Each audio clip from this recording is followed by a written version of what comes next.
Hello students, I am Kavita Rathi, your physical education teacher. Class 12th students, this is your first unit, planning in sports. Planning in sports के अंदर क्या है बेटा कि planning in sports is one of the important parts. The success of any competition depends upon how it is organized and planned.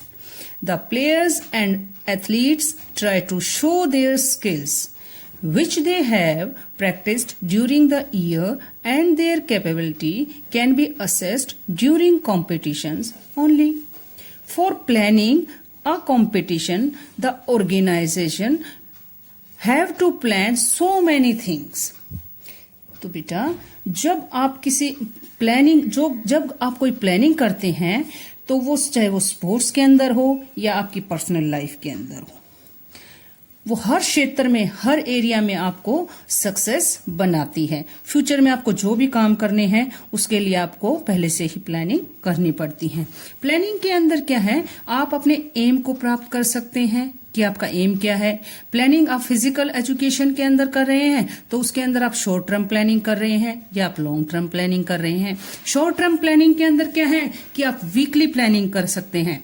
Long term planning के अंदर आप yearly planning कर सकते हैं. ईयरली प्लानिंग के अंदर क्या है कि आपने स्पोर्ट्स फंक्शन कराना है, स्पोर्ट्स मीट करानी है, और इसके अंदर क्या है कि आप एथलेटिक मीट करा रहे हैं तो एथलेटिक मीट के अंदर आपको पहले से प्लानिंग करनी होगी बेटा कि आप जैसे नॉकआउट टूर्नामेंट करवा रहे हैं उसके अंदर या लीग आउट टूर्नामेंट करवा रहे हैं. इसके बाद क्या है बेटा कि प्लानिंग के कुछ अपने ऑब्जेक्टिव होते हैं, कुछ उद्देश्य होते हैं ताकि आप उस प्लानिंग को, उस एक्टिविटी को अच्छे से सक्सेस बना सकें. इसके लिए क्या है कि फर्स्ट पॉइंट क्या है, इसका ऑब्जेक्टिव क्या है, avoid unnecessary pressure of last minute. अगर आपने अच्छी प्लानिंग की है तो लास्ट मिनट में जो आपके ऊपर प्रेशर आता है वो नहीं आएगा. नेक्स्ट क्या है, increase efficiency of every child activity. अगर आपकी प्लानिंग अच्छी है तो उसके अंदर क्या है कि प्रत्येक बच्चे की प्रतिभा को दिखाने के लिए आप अच्छे से कार्य कर सकते हैं. नेक्स्ट क्या है, good keep control over all activities. आप स्पोर्ट्स के अंदर कोई भी एक्टिविटी करा रहे हैं तो उनकी आपने अगर प्लानिंग अच्छी की है तो उस पर आपका अच्छे से कंट्रोल हो सकता है. Facility proper coordination between various committee. आप कोई भी प्रोग्राम करते हैं तो उसमें बहुत सारी कमेटियां काम करती हैं, तो क्या है कि उसके अंदर आपका कोऑर्डिनेशन होता है, बहुत सारे लोग होते हैं, उनके अच्छे अच्छे विचार होते हैं, तो उन विचारों से क्या है कि आपके जो प्रदर्शन कर रहे हैं उनको अच्छे से उन विचारों से क्या है कि आपके प्रदर्शन को सुधारा जा सकता है. Facility safety and improvement in performance. क्या है कि जो आपने प्लानिंग करी है उसके अंदर क्या है कि आपकी परफॉर्मेंस को सुधारने के लिए, आपकी उसमें इंप्रूवमेंट करने के लिए ये प्लानिंग की जाती है. Increase creativity. जब आप कोई प्लानिंग करते हैं तो उसको रचनात्मक तरीके से पेश करने के लिए उस एक्टिविटी को करवाना पड़ता है. मैंने आपको बताया कि बहुत सारी कमेटियां इसके अंदर काम करती हैं तो बहुत सारे लोगों के व्यूज अलग अलग होते हैं और जो अलग अलग व्यूज हैं वो अच्छी अच्छी क्रिएटिविटी बनाते हैं. तो इससे क्या है, एक रचनात्मक तरीके से भी आप इस एक्टिविटी को करवा सकते हैं. Reduce the change of mistake. जब आप कोई टूर्नामेंट करवाते हैं तो उसके अंदर क्या है, गलतियां होने के चांसेस होते हैं. बहुत बड़े लेवल पे आप कोई टूर्नामेंट करवा रहे हैं, कोई प्लानिंग कर रहे हैं तो उसके अंदर कोई मिस्टेक हो सकती है, लेकिन अगर आपने अच्छी प्लानिंग की है तो गलतियां होने के कम चांसेस होते हैं. इसी के अंदर क्या है बेटा, various committee there responsibilities.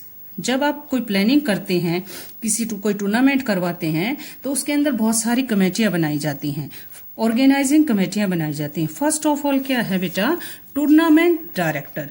Tournament director के अंदर क्या है बेटा कि इसके अंदर आप क्या है, director of tournament in charge of overall activities. पूरी एक्टिविटी के डायरेक्टर होते हैं, उनको समय समय पे देखना होता है कि किस तरह से मीटिंग ली जाए, किस तरह से ऑर्गेनाइज किया जाए. नेक्स्ट क्या है, एग्जीक्यूटिव कमेटी. एग्जीक्यूटिव कमेटी के अंदर क्या है कि बहुत सारे लोग होते हैं बहुत सारे लोगों की कमेटी होती है। वो कमेटी क्या है कि एक मेंबर को अपनी कमेटी हेड बनाती है कि जो कोई टाइम टू टाइम कोई प्रॉब्लम सामने आती है तो वो डिसीजन ले सके। नेक्स्ट क्या है, ऑर्गेनाइजिंग कमेटी। ऑर्गेनाइजिंग कमेटी क्या है, ऑर्गेनाइजिंग कमेटी के अंदर बहुत सारी कमेटियां काम करती हैं ताकि उस टूर्नामेंट को आप सक्सेस बना सकें। फर्स्ट क्या है इसके अंदर, एक्रीडेशन कमेटी। एक्रीडेशन कमेटी के अंदर क्या है कि आपका रजिस्ट्रेशन करना है। फर्स्ट ऑफ ऑल जब आप कोई टूर्नामेंट ऑर्गेनाइज कर रहे हैं तो उसके अंदर क्या है कि जब आपके पास टीम आई है और आपको रिपोर्ट कर रही है तो उसको उनको पास देने हैं, उनको कुछ ड्यूटीज बतानी है कि आपको इस टूर्नामेंट के अंदर ये कार्य करने पड़ेंगे। Next is finance committee. जब आप कोई टूर्नामेंट ऑर्गेनाइज करते हैं तो उसके लिए बजट भी बनाते हैं कि आपका बजट कितना होगा और उस टूर्नामेंट पे कितना पैसा खर्च किया जाएगा। Next is publicity. Publicity is the most important part. जब आप कोई टूर्नामेंट करवाते हैं, अगर उसकी अच्छी से पब्लिसिटी नहीं हुई तो उस टूर्नामेंट को अच्छे से सक्सेस नहीं किया जा सकता। तो ये इस कमेटी का काम होता है। बोर्डिंग एंड लोडिंग कमेटी, इसके अंदर क्या है, जब टूर्नामेंट होता है तो बहुत सारी टीमें आती हैं, उनके रहने के लिए, उनके खाने के लिए जो अरेंजमेंट की जाती है वो इस कमेटी के अंदर आते हैं। Next is transport committee. Transport committee के अंदर जो क्या है कि जब आपकी टीम ने रिपोर्ट किया तो उसको आप ट्रांसपोर्ट फैसिलिटी भी देंगे। तो ये इस कमेटी का कार्य होता है। Next is reception committee. जब वो टीम आपको रिपोर्ट करती है रिसेप्शन पे तो उनको आपने रजिस्ट्रेशन करना है और उनको कुछ जो ड्यूटीज देते हैं उनको बताते हैं कि आपको ये ड्यूटीज करनी होती है। तो ये इस कमेटी का कार्य होता है। Next is ceremony and decoration committee. First day क्या होता है बेटा, जब टूर्नामेंट स्टार्ट होता है तो उसके अंदर क्या है, ओपनिंग सेरेमनी होती है और ओपनिंग सेरेमनी के अंदर डेकोरेशन पार्ट भी होता है। तो ये इस कमेटी का कार्य होता है। Next is prize certificate committee. तो इसके अंदर क्या है, जब टूर्नामेंट होगा तो बहुत सारे प्राइजेस भी देने हैं बच्चों को, उनको सर्टिफिकेट्स भी देने हैं। तो ये इस कमेटी का कार्य होता है। Next is ground and equipments committee. इसके अंदर क्या है कि आपको ग्राउंड मेंटेन करना है, जो सामान आपको प्ले फील्ड के अंदर चाहिए, ग्राउंड के अंदर चाहिए, मैचेस के दौरान चाहिए, तो वो इस कमेटी का कार्य होता है ताकि आपको पहले से ही वो चीज मिल सके। Next is refreshment committee. Refreshment committee के अंदर क्या है बेटा, जब आप मैचेस करते हैं प्लेयर्स तो क्या है, उनको कुछ रिफ्रेशमेंट भी देनी पड़ती है। तो ये क्या है, ये इस कमेटी के अंदर आता है। Next is first aid committee. जब आप कोई टूर्नामेंट ऑर्गेनाइज करवाते हैं तो कुछ प्रॉब्लम्स, कुछ चोट वगैरह बच्चों को लगती हैं, तो उसके लिए आप क्या है कि फर्स्ट एड कमेटी बनाते हैं। Next is announcement committee. ये क्या है कि अनाउंसमेंट कमेटी के अंदर क्या है कि जब आप टूर्नामेंट ऑर्गेनाइज करवा रहे हैं तो समय समय पे आप टाइम टेबल बना रहे हैं और अनाउंसमेंट कर रहे हैं कि ये मैच इस टाइम पे होगा, ये मैच इस टाइम पे होगा, ए टीम रिपोर्ट करे, बी टीम रिपोर्ट करे। तो इस कमेटी का कार्य होता है। Next is committee for officials. इसके अंदर क्या है कि ऑफिशियल्स अपॉइंट किए जाते हैं कि ये ऑफिशियल्स टीम 1 का मैच कराएंगे, ये टीम 2 का मैच कराएंगे। Next is entries and programme committee is the most important children. ये क्या है कि पूरे प्रोग्राम का बायोडाटा अपने पास रखती है, समय सूची पूरी तरह से तैयार रखती है और समय समय पर प्लेयर्स को सूचित किया जाता है कि आपका ये शेड्यूल है, आपका ये प्रोग्राम है।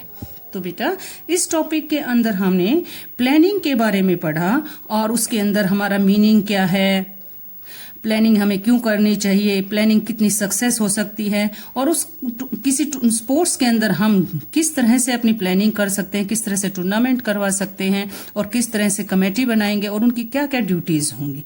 तो आई थिंक बेटा ये चीज आपको अच्छे से समझ आई होगी और इसको आप अच्छे तरीके से रीड करना। Thank you.